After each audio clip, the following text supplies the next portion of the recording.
आखिरकार सरकार के 10,000 करोड़ रुपए लगा करके जो एयरपोर्ट बना रहे हैं, ये कहीं न कहीं ऐसा तो नहीं बना करके बेचने की तैयारी हो? ये देश गन्ने की मिठास को एक नई उड़ान देगा। रनवे पर प्लेन और पटरी पर ट्रेन, एक्सप्रेस वे दौड़ती हुई गाड़ी, ये प्रधानमंत्री जी की सोच और विचार जा रहा है। सबका साथ, सबका विकास, सबका विश्वास, सबका प्रयास, यही हमारा मंत्र है। फिर से आप सभी का स्वागत है। आप देख रहे हैं 5 का प्रहार। तो देश का सबसे बड़ा और दुनिया का चौथा सबसे बड़ा एयरपोर्ट जिसका शिलान्यास आज किया गया। आपको बता दूं कि 5,845 हेक्टेयर जमीन जिस पर यह तैयार होगा। पहला फेज जो है वो 1,300 हेक्टेयर पर उस पर काम किया जाएगा। पहले फेज में 10,050 करोड़ बताया जा रहा है कि खर्च होंगे। सालाना 1.5 करोड़ यात्री इसमें उड़ान भरेंगे। 20 लाख मीट्रिक टन का कार्गो टर्मिनल यहां बनाया जाएगा। ज्यूरिख एयरपोर्ट को जो निर्माण का काम है वो होगा और 2024 में यह माना जा रहा है कि पहला फेज जो है उसे पूरा कर लिया जाएगा। तो जो ये लक्ष्य है वो रखा गया है। अब एक बार फिर से हम चर्चा की शुरुआत करते हैं। तमाम खास मेहमान लगातार मेरे साथ बने हुए हैं। बार बार परिचय कराने की जरूरत नहीं है, लेकिन एक बार तारिक अहमद जी, पहले आप, जो अनुभव चक ने ब्रेक से पहले जो आरोप जो लगाए, जो बातें कही, उन पर आपका जवाब, फिर मैं डॉक्टर सतीश प्रकाश का रुख करूंगी।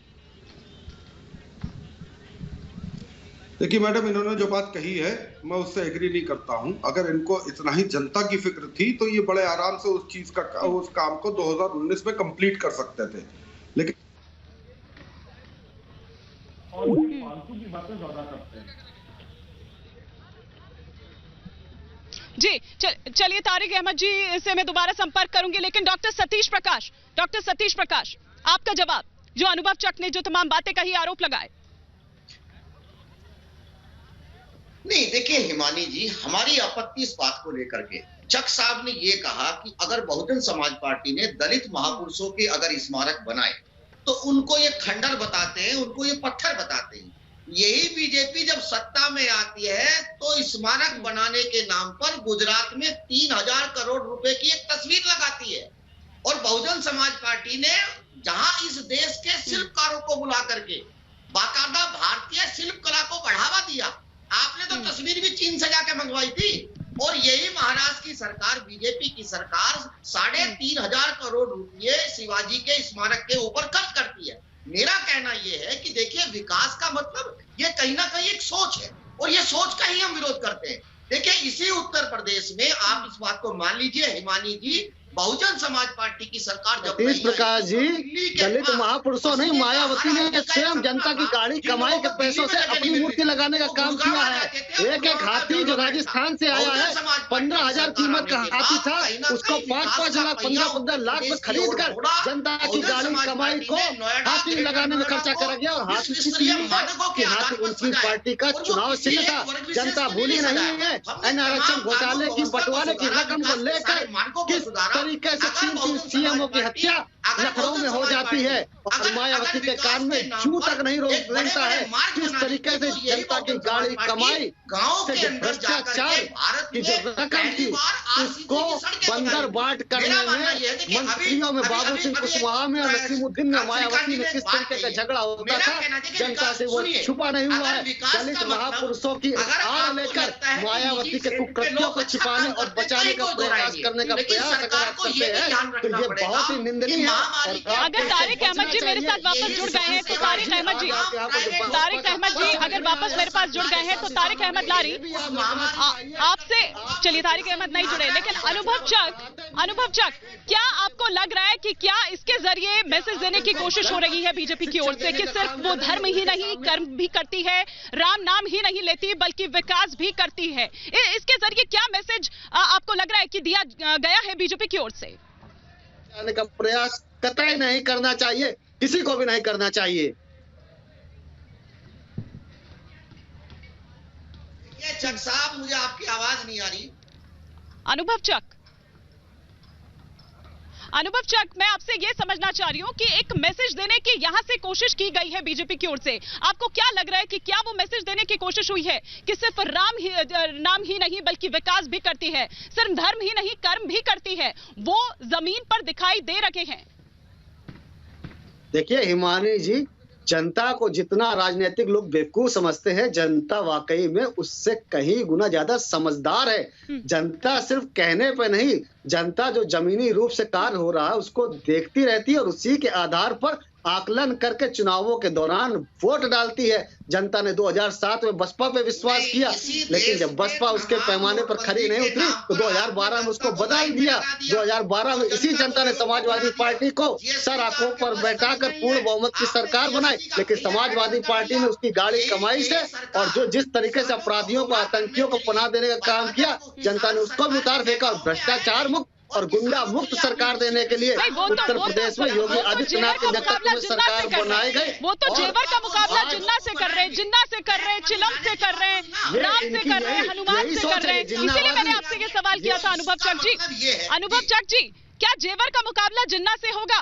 मैंने आपसे इसीलिए ये सवाल किया क्योंकि जो विपक्ष है वो दरअसल यही सब कर रहा है। क्या जेवर का मुकाबला जिन्ना से होगा, राम से होगा, हनुमान से होगा, चिलम से होगा?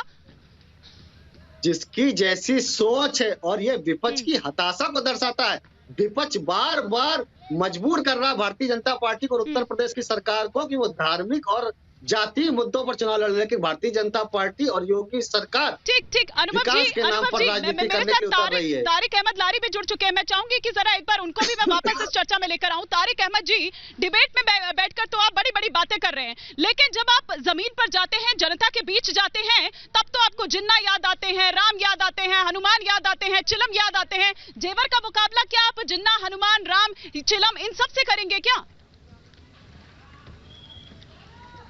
मैडम बेसिकली चिलम पीर के तो हम लोग बात करते नहीं है, और जिन्ना की बात रही तो आपके यहाँ के यूपी के मंत्री स्वामी प्रसाद मौर्य ने भी जिन्ना को कौन लेकर आया था? आप हमारे जिन्ना को बात करने वाले और चिलम की बात करने वाले आपके राष्ट्रीय अध्यक्ष अखिलेश यादव जी ने अरे भाई बीच में बोलना छोड़ो, यहाँ बीच में बोलना छोड़िए, बुजुर्ग आदमी है, थोड़ा तरीका सीखिए, बीच में ना बोलिए। उनको अरे बीच में ना बोलिए, तरीका सीखिए, भगवान की बात तरीका सीखिए, डिग्निटी मेंटेन करिए।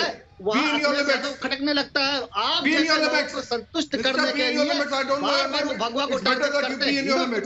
मैडम ऐसा है, 18% वोट लाने के लिए बेचने के और चिलम पीते और बेचते हैं, इनका यही काम है। देखिए चिलम पी के कैसे ये बहस कर रहे हैं। सर मैं माफी चाहूंगी आप, क्योंकि आपका ऑडियो बीच में चला गया था। ठीक है सर, लेकिन मैं माफी चाहूंगी, मेरे पास समय इतना ही था। आप सभी का बहुत बहुत शुक्रिया हमारे साथ इस चर्चा में जुड़ने के लिए। फिलहाल 5 का प्रहार में मेरे साथ यहाँ जेवर से इतना ही, लेकिन आप लगातार बने रहिए रिपब्लिक भारत के साथ, क्योंकि हम हैं लगातार लाइव। मेरे साथ कुछ खास मेहमान इस वक्त जुड़ चुके हैं। डॉक्टर कौशल कांत मिश्रा, जो कि स्पोक्स पर्सन है यूपी बीजेपी के, हमारे साथ जुड़े हुए हैं। अनुभव चक, ऑथर और पॉलिटिकल एनालिस्ट है, हमारे साथ जुड़े हुए हैं। डॉक्टर सतीश प्रकाश बीएसपी का पक्ष रखेंगे, और इनके अलावा आगे मेरे साथ समाजवादी पार्टी के जो लीडर हैं अतुल सक्सेना, वो भी जुड़ेंगे। लेकिन डॉक्टर सतीश प्रकाश, सबसे पहले सवाल मेरा आप ही से है। एक नई सौगात मिली है, वो सपना जो देखा जा रहा था वो आज आप ये कहिए कि पूरा होने जा रहा है, क्योंकि शिलान्यास हो चुका है, देश उड़ान भर रहा है। क्या कहिएगा?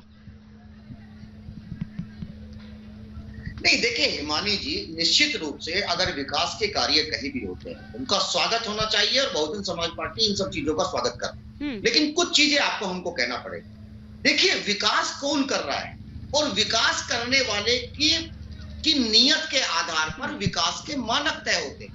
जब जेवर एयरपोर्ट की बात होगी तो ये बात भी हमेशा लोग याद रखेंगे कि बहुजन समाज पार्टी की सरकार जब 2007 में आई तो हम जेवर में एयरपोर्ट बनाना चाहते हैं, लेकिन हमको दुख जरूर रहेगा इस बात का कि इस देश की व्यवस्था नहीं चाहती कि जो बहुजनों की सरकार है उसके मानक कुछ और हैं। तभी इस देश की एयरपोर्ट अथॉरिटी ऑफ इंडिया ने एक कंडीशन लगाई कि 125 किलोमीटर की दूरी से कम दूरी से आप एयरपोर्ट नहीं बना सकते, और हमारे प्रोजेक्ट को कहीं ना कहीं उन्होंने किया। चलिए हम खुश हैं कि कम से कम हम नहीं कर पाए तो बीजेपी, या हमको मौका नहीं मिला, हम करना चाहते थे लेकिन हमको मौका नहीं मिला। आज बीजेपी ने खोला है और निश्चित रूप से उत्तर प्रदेश की जनता खुश है। एक बात मैं जरूर कहूंगा कि देखिए अगले 20 साल तक बहुजन समाज पार्टी ने इस देश में जो विकास का मॉडल रखा है उसको कहीं ना कहीं राज्य की सरकारें और केंद्र की सरकारें फॉलो करेंगी। हमने यमुना एक्सप्रेस वे बनाया, अंतरराष्ट्रीय मानकों का बनाया। इस देश में तब उस समय में 1 या 2 एक्सप्रेस वे थे और उसके बाद पूरा हुआ कि नहीं, यही तो कह रहे हैं। आज मोदी जी ने भी यही कहा, आज मोदी जी ने भी यही कहा सर, आज मोदी जी ने भी यही कहा कि रेवड़ियों की तरह बांटे जाते थे जो इंफ्रास्ट्रक्चर प्रोजेक्ट है, लेकिन उनको पूरा कैसे किया जाए, उनको जमीन पर कैसे उतारा जाए। सुन लीजिए उनको, नहीं सुनिए, तो अब मैं इतनी देर से आपको सुन रही हूँ, थोड़ा आप भी सुन लीजिए। अब इतनी देर से आपको सुन रही हूँ, मैं थोड़ा बाहर हूँ स्टूडियो से, सर थोड़ा मुझे भी सुन लीजिए। तो वो जो प्लानिंग है, किस तरह से जमीन पर उतारना है, वो तो कहीं होता ही नहीं था, बस रेवड़ियों की तरह बौछार कर दी जाती थी, प्रोजेक्ट्स की घोषणा कर दी जाती थी। पूरा कहां हुआ साहब? नहीं, देखिए हिमानी जी, होता क्यों नहीं था? हमने गंगा एक्सप्रेसवे बनाने की बात करी। इस देश की तमाम संवैधानिक संस्थाओं ने सवाल उठाया कि अगर बहुजन गंगा के ऊपर गंगा एक्सप्रेसवे बनाएंगे तो गंगा मैली हो जाएगी। आज गंगा एक्सप्रेसवे कितना किलोमीटर बना रहे हैं? हमने उत्तर प्रदेश से लेकर के बलिया तक और ये कहा था कि हम गंगा को भी शुद्ध करेंगे, लेकिन कहीं ना कहीं यही बीजेपी और यही बीजेपी तंत्र के तमाम लोग ये सवाल उठा रहे थे कि अगर गंगा के किनारे एक्सप्रेसवे बनेगा तो उसकी जो नेचुरल ब्यूटी है गंगा की वो खत्म हो जाएगी। चलिए हम इन बातों को नहीं मानते। मेरा कहना यह है कि देखिए, हमने ताज कॉरिडोर बनाने की बात करी, आपने उसके ऊपर सवाल उठाया। हमारा कहना यह है कि आज बीजेपी अगले 20 साल में, चाहे बीजेपी की सरकार हो या केंद्र की सरकार हो, बहुजन समाज पार्टी की सरकार ने जो मानक पैदा किए हैं, विकास के जो मानक हमने आईना दिखाया है, वो कहीं ना कहीं लोग फॉलो करेंगे। मैं मानता हूँ कि आज देखिए मेरठ में एक अम्बेडकर हवाई पट्टी बनी है, जिसका नाम अम्बेडकर हवाई पट्टी है। उसका सरकार का ध्यान इस हवाई पट्टी के ऊपर नहीं जा सकता। आपको तब मेरठ याद नहीं आएगा, मेरठ के लोग याद नहीं आएंगे, जो आपकी जो इंडस्ट्री है, स्पोर्ट्स इंडस्ट्री है, ये याद नहीं आएगी। मेरठ की जनता ये चाहती है। अच्छा ठीक है, ठीक है, ठीक है। कौशल कांत जी को मैं चाहूंगी कि जवाब दे, लेकिन कौशल कांत जी इस बीच विपक्ष, ठीक है कौशल कांत जी, आपको मेरी आवाज मिल रही है? एक सेकंड सतीश प्रकाश जी, एक सेकंड। कौशल कांत जी, देखिए विपक्ष लगातार ये भी सवाल उठा रहा है कि भैया 2022 से पहले इसकी आधारशिला रखना और 2024 से पहले इसको शुरू करने की जो प्लानिंग है, ये दरअसल चुनावी ज्यादा लगती है, ऐसा है क्या?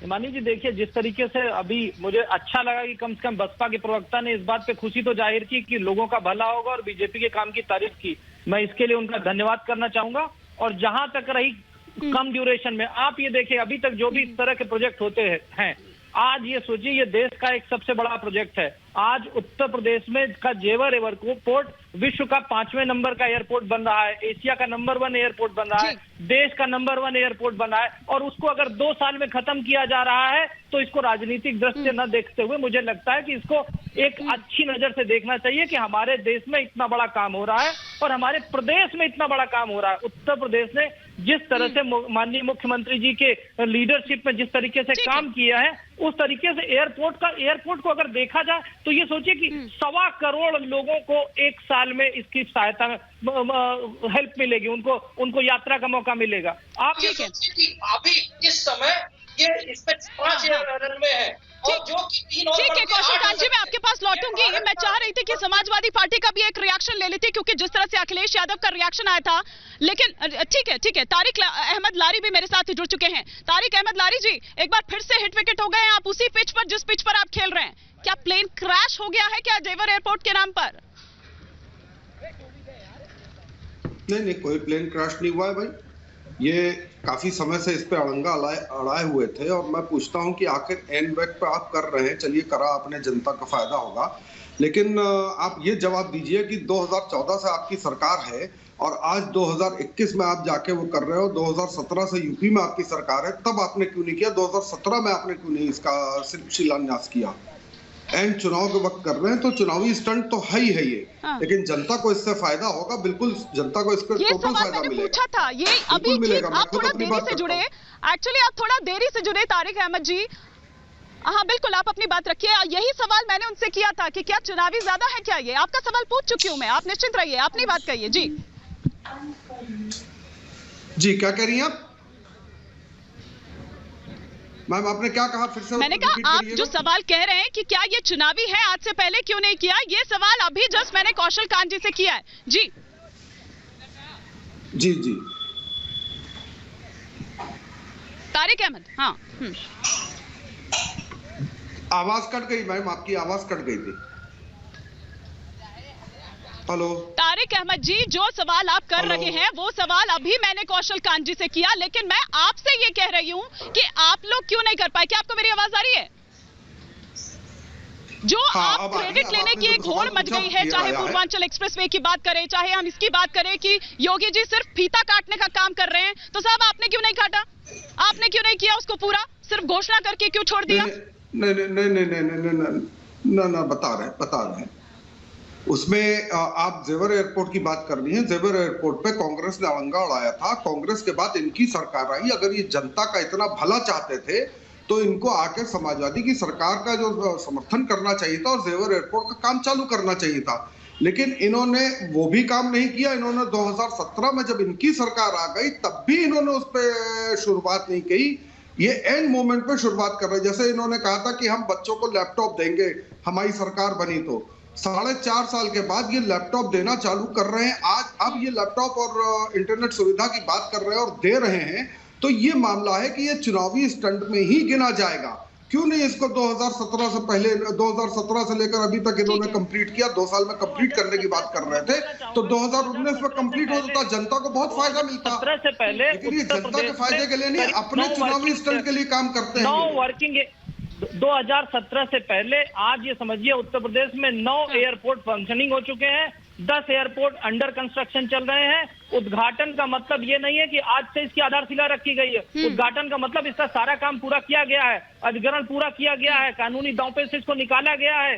पूरा करने के बाद हर चीजों को हम धरातल पे ला रहे हैं, ये अच्छी बात है, हमें कोई दिक्कत नहीं है। हिमानी जी, मुझे कोई दिक्कत नहीं है कि सारी विपक्षी पार्टियां सपना देखती रहे और हम उसको धरातल पे उतारते रहे। हम उनके सपने को धरातल पे उतारने का काम कर रहे हैं, हम जनता के सपने को भी धरातल पे उतारने का काम कर रहे हैं। हमें इस बात की खुशी है कि हम धरातल पे समान काम कर रहे हैं। आप लोग केवल सपने देख रहे हैं। तो अच्छी बात है, अच्छी बात है। विकास की बात आप भी कर रहे हैं, विकास की बात वो भी कर रहे हैं।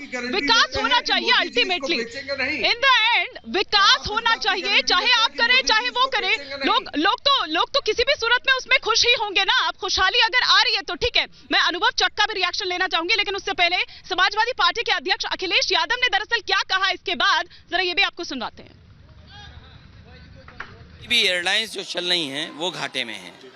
आखिरकार सरकार के 10,000 करोड़ रुपए लगा करके जो एयरपोर्ट बना रहे हो, ये कहीं ना कहीं ऐसा तो नहीं बना करके बेचने की तैयारी हो।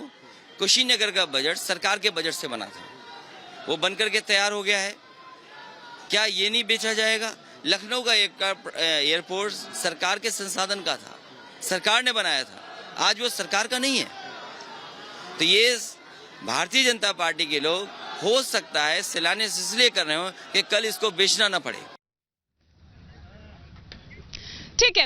अनुभव चक जी, मैं लौट रही हूँ, बस एक बार कौशल कांत जी से इस पर एक रिएक्शन ले लूं। कौशल कांत जी, वो कह रहे हैं क्या इसको भी बेचने की तैयारी रहेगी क्या आपकी?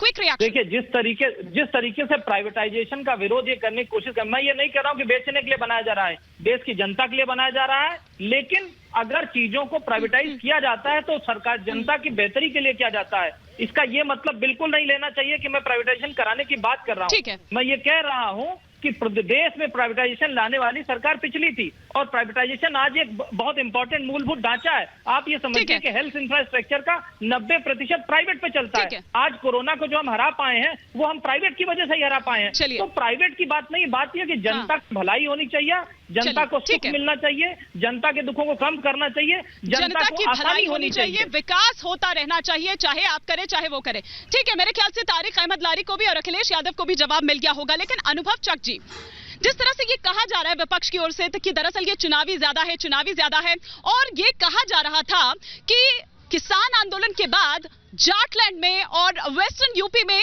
दरअसल बीजेपी को खामियाजा भुगतना पड़ेगा। लेकिन अगर वाकई जिस तरह से विपक्ष इसको दिखा रहा है, अगर ऐसा है तो क्या आपको लगता है कि इससे तस्वीर बदलेगी? क्या असर होगा इसका कुछ?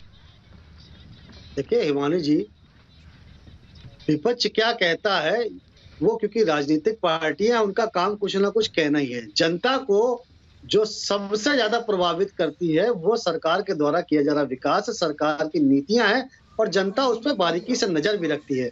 जनता ने देखा कि 2007 से 12 तक की जो सरकार थी उसने जनता की गाड़ी कमाई से विकास के नाम पर सिर्फ जगह जगह मूर्तियां लगाने का काम किया। मायावती ने स्वयं अपनी मूर्तियां लगाने में जनता की गाड़ी कमाई को खर्चा किया, ये जनता ने देखा है। 2012 से 17 तक की जो सरकार थी जनता ने उसको भी देखा कि जनता की गाड़ी की कमाई को किस तरीके से सफाई महोत्सव में मुंबई के कलाकारों को नचवाकर वहां उस पर पैसा उड़ाने का काम सपा की सरकार करती रही थी और विकास से उसने अपनी दूरी बना के रखी थी। मुजफ्फरनगर में दंगा हो रहा था और सफाई में अखिलेश जी डांस देख रहे थे बैठे हुए, फोटो और वीडियो सबने देखा है। आज उत्तर प्रदेश की जनता का ये सौभाग्य है कि जो इस समय की चुनी हुई सरकार है वो जनता के पैसे को विकास के कार्यों में खर्च कर रही है और वो विकास धरातल पर दिखाई दे रहा है। वो योजनाएं फाइलों में नहीं चल रही, वो दिखाई दे रहा है कि पूर्वांचल एक्सप्रेस अगर बनना है तो वो बन गया है। किस तरीके से कानपुर में मेट्रो चालू हो गई है, जो वो भी बात आप यहाँ पर कह रहे हैं इसी पर मैं जवाब लूंगी। तारिक अहमद लारी साहब भी मेरे साथ हैं और सतीश प्रकाश भी मेरे साथ जुड़े हुए हैं। आपके इन बातों का और इन आरोपों का जवाब वो ही दे सकते हैं। एक छोटे से ब्रेक के लिए मुझे यहाँ पर रुकना होगा, लेकिन ब्रेक के बाद भी ये चर्चा हमारी जारी रहेगी। आप बने रहिए रिपब्लिक भारत के साथ।